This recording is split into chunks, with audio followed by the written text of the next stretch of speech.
Bonjour, bonjour. Bienvenue sur ma chaîne Maman Sarah officielle. Alors, vous connaissez cette chaîne et maintenant, et surtout ce petit entretien que nous avons avec vous et avec nos sœurs. Attendez, je vais bien arranger ma robe parce que là, j'ai l'impression que cette fissure-là commence à montrer beaucoup de choses que je n'ai pas envie de montrer. Donc, pardonnez, je vais mettre mon pagne comme ça. De toutes les façons, il fait froid ici. Voilà. Je pense que, je pense que c'est mieux ainsi. Voilà. Anyway, j'ai mis un joli pagne ouest sur mon épaule. Donc, ceux qui ne savent pas d'où ça vient de l'ouest de la Côte d'Ivoire. Là-bas où on trouve les jolies personnes. Voilà. Les belles femmes, les belles personnes. Et surtout les gens qui ont un grand cœur. Ah oui, nous à l'ouest, on a un grand cœur.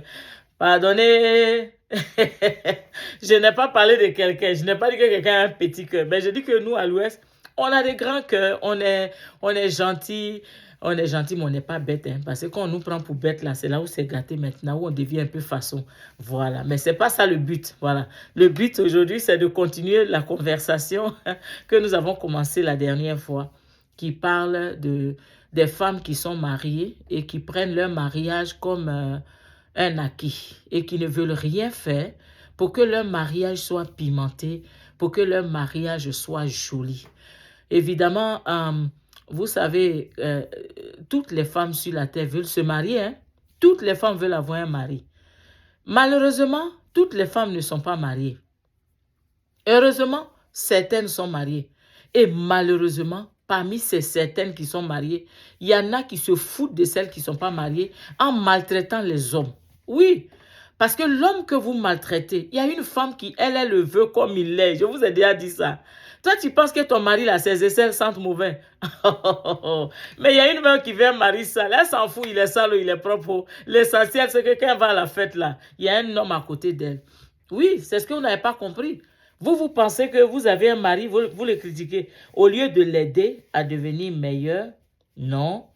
Eh, Seigneur Jésus, quel jour Dieu va me délivrer des souris qui sont dans ces vieilles maisons qu'on nous donne ici aux États-Unis. Tu habites maison de quelqu'un, tu tues souris jusqu'à toi-même la moitié de ta richesse. Rentre dans tuage de souris. Souris mange aussi pochette. Pochette même qu'on prend pour... Ça là, ça doit être souris sorcellerie.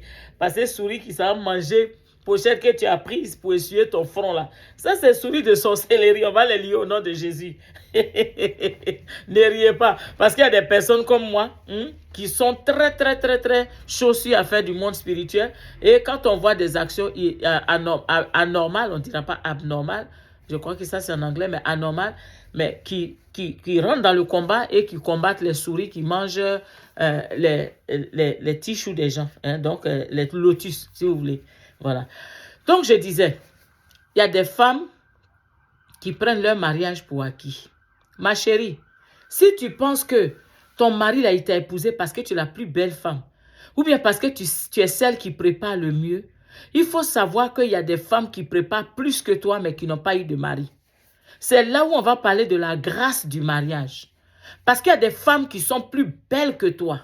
Il y a des femmes qui sont plus polies que toi. Il y a des femmes qui se prosternent devant leur homme, mais qui n'ont pas le mariage. À qui aucun homme n'a proposé le mariage. Donc, quand toi, tu es marié, là, ça ne veut pas dire que c'est parce que tu es extraordinaire, c'est parce que, oui, tu es marié parce que tu es une belle femme. Donc, quand tu marches maintenant, tu bombes tes fesses, tu bombes ta poitrine. Mais il y en a beaucoup dehors qui ont ça. Plus joli que pour toi. Hein? Il y en a qui sont dehors, ils ont fait 3 enfants, leur poitrine a encore à midi. Au zénith. Leur poitrine n'a pas encore baissé la tête. Donc, toi, si c'est ce que tu prends pour te gonfler là, ma chérie, il y en a qui n'ont pas de mari qui ont ça plus que toi. C'est pour ça que je vous dis que le mariage, c'est une grâce. C'est une bénédiction. Tu es jeune, tu as 25 ans, tu as 23 ans, tu as 27 ans, tu es marié. Tu as des vieilles mères de 50 ans qui n'ont pas encore eu mari, elles pleurent dans le secret. Seigneur, donne-moi mari. Toi, tu te maries à ton jeune âge. Et c'est toi qui prends ton mariage pour t'amuser. Maman jolie, si c'est beauté là, non, il y en a plein. Si c'est performance sexuelle là, les filles qui savent faire rouler, faire leur mapouka dans le lit, rouler les fesses devant les hommes là, il y en a beaucoup dehors. Et puis, elles sont fortes dans ça plus que toi. Mais malgré ça, Dieu t'a donné un homme qui t'aime comme tu es. Quand tu te regardes dans le miroir parfois, mais toi-même, tu sais que c'est pas ça, mais tu as mari. Donc, il ne faut pas venir faire comme si tu es mieux que les gens. Ce monsieur que Dieu t'a donné, ce monsieur qui a posé les regards sur toi et qui a trouvé que tu étais la femme de son bonheur, la femme qui allait rendre sa vie agréable, il n'est pas fou, il ne s'est pas trompé. Il a fait le bon choix. Maintenant, toi, ne lui donne pas l'impression qu'il s'est trompé. Ne lui donne pas l'impression qu'il a mal fait de t'épouser. Voilà, non, ne lui donne pas cette impression. Parce que dehors, il y a beaucoup qui veulent des maris, qui sont prêtes même à payer le loyer pour le mari. Il y en a qui sont prêtes même à donner voiture pour avoir mari, à donner l'argent pour avoir mari. Toi, tu n'as rien donné. D'abord, tu es pauvre. Le monsieur t'a pris dans la pauvreté, il se met dans sa jolie maison. Il te donne tout ce que tu veux. Et c'est toi qui fais n'importe quoi. Quand je dis n'importe quoi, vous savez ce qu'il y a dedans. Hein?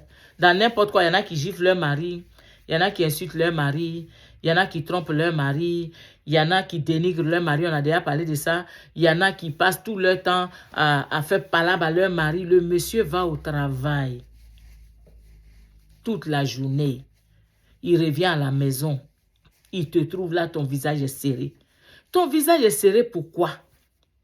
Oh non, il a trop duré au dehors.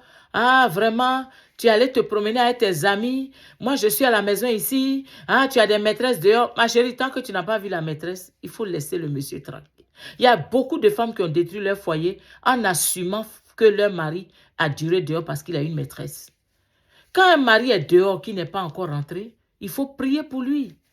J'ai écouté le témoignage d'un monsieur un jour qui est parti au travail et qui a été kidnappé. Et qui a été amené dans un endroit où on coupait les têtes des gens. Mais pendant tout ce temps, sa femme à la maison ne savait pas où il était. Et il est resté là-bas pendant 24 heures. S'il n'avait pas Jésus dans sa vie et qu'il n'avait pas prié au point que le marabout qui vient couper les têtes dise aux gens là que lui là, ce n'est pas un bon sacrifice, jetez-le dehors où vous l'avez ramassé, il ne serait pas sorti. Mais Dieu a permis que, à cause du nom de Jésus, que sa chair soit amère dans la bouche de ce marabout tueur des gens et on l'a chassé. Donc, quand votre partenaire n'est pas là, il faut prier pour le partenaire. Et non pas déjà se mettre dans une attitude de colère. Mais pendant que tu es en colère, est-ce que tu sais si on est en train d'agresser ton mari? Est-ce que tu sais si le papa de tes enfants est en train de crier au secours à Dieu et il n'y a personne qui se tient à la brèche pour lui? Il n'y a pas d'intercesseur pour ton mari. Tu ne veux pas qu'il ait une maîtresse, mais tu ne pries pas pour lui. Tu passes toute la journée à regarder la télé. Tu passes toute la journée à bavarder au téléphone avec tes amis. Tu passes la journée sur Facebook. Tu ne pries pas pour ton foyer. Tu ne pries pas pour tes enfants. Tu ne pries pour personne. Et quand le monsieur a une tentation, il n'y a pas de prière de soutien pour l'aider à s'échapper de ce filet du diable. Et quand maintenant ça revient tomber sur toi, tu es fâché. Mais chérie, l'amour, quand on parle d'amour dans un foyer, l'amour, ce n'est pas une affaire de donne-moi, donne-moi, donne-moi. À cause de ça, maintenant, notre nez est gâté, nous les femmes. Quand on dit l'argent net, on dit femme. Quand on parle d'argent, on dit c'est nous. Alors que c'est faux. Il y a des femmes qui ne sont pas là-bas. Mais à cause de toutes les fausses go là, qui aiment demander, quémander là, on nous a toutes mis dans la même corbeille maintenant. Quand on parle d'argent, on voit tout de suite. Femme, femme, son affaire d'argent. Non, mes chéris. Aimer quelqu'un, c'est se soucier pour la personne. L'amour n'est pas égoïste. En tout cas, l'amour qui est égoïste, ce n'est pas un bon amour. C'est un amour d'intérêt. Sinon, le vrai amour, quand tu dis à quelqu'un je t'aime, dans ton je t'aime là, ça veut dire que quand il est malade là, tu l'aimes. Il est pauvre, tu l'aimes. Il est riche, tu l'aimes. Il est fatigué, tu le veux. Il ne s'est pas lavé pendant 2 jours. Ah oui. Quand je parle de ça, je ris. Tiens, il y a des tueurs de cabris là. Non, ils sont trop dangereux. Ça dit qu'à cause il n'y a plus de cabris dans le quartier à tuer. Ils tuent ça tous les jours. Mais tu dois l'aimer dans son tuer cabri. Parce que quand il te cherchait, là, il achetait les nouveaux caleçons pour porter. Maintenant que vous êtes mariés, quand tu soulèves son caleçon, là, tu vois des traces marron dedans. Là.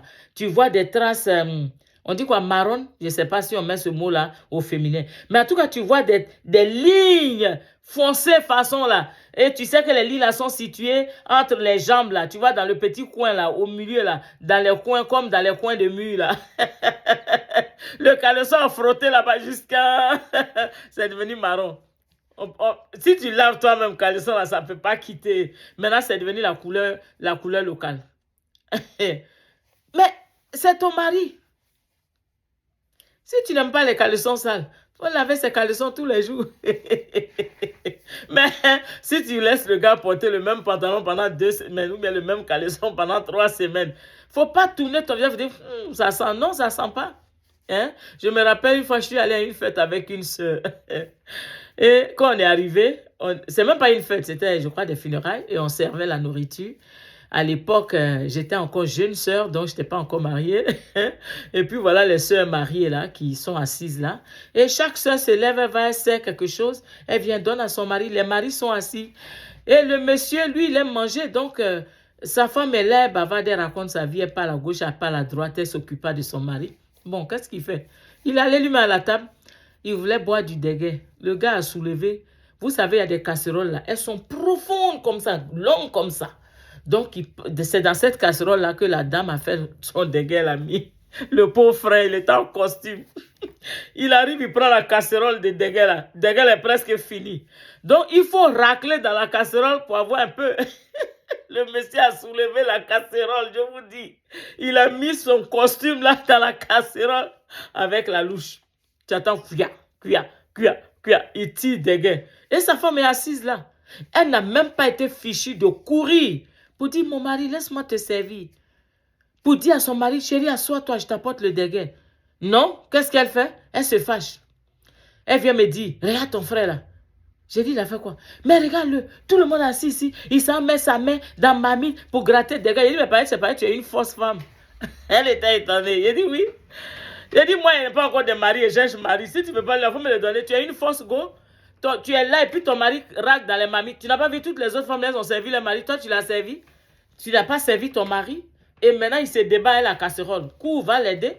Au lieu de t'asseoir ici pour dire que tu es fâché parce que ton mari t'a honni. C'est toi qui as honni tout le monde. Et tu as honni ton mari. Voilà, tu n'es pas une bonne femme.